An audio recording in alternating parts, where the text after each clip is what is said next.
This surveillance video screenshot, obtained by employee sources at District Dogs in Northeast DC, shows a wall of water rushing into a room described as the employee break room. According to an account written by a current employee to a former employee, quote, "The fridge blocked the boarding room so no one could get the dogs in the bottom suites freed when the water poured in. It was ungodly fast how it happened." To the left, cages with debris all around. According to employee sources, the cages are double-deckers. The top levels still above water, the bottom cages are underneath water.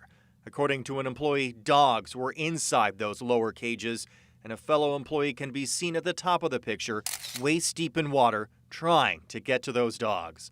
In a statement, District Dogs writes WUSA 9, the photos demonstrate the extent of the emergency our staff faced during the devastating flooding on August 14th.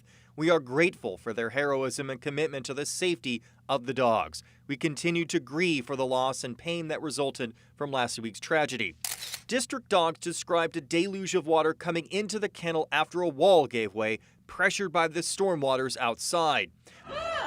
This video, provided by a former District Dogs employee, shows water coming through the wall during outside flooding a year ago. That employee, Cora McDougal, talks about multiple floods she experienced last summer. While you're watching the water build up in the street, we were seeing it bubble up through the floor, and eventually, once it got bad enough, it was coming out of the toilets and the sinks like geysers. McDougal provided an email she wrote to management in July 2022 saying she had growing concerns over the safety of this facility regarding interior pipe leaks. Video she shot shows water coming up from a sink basin during floods last year.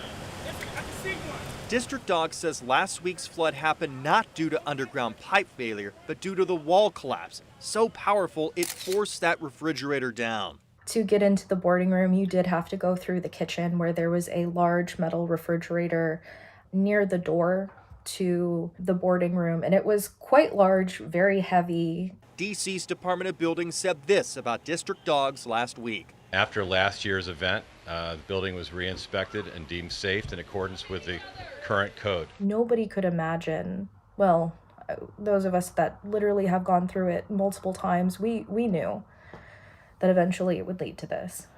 Here's some good news right here. Nathan Baca, WUSA 9.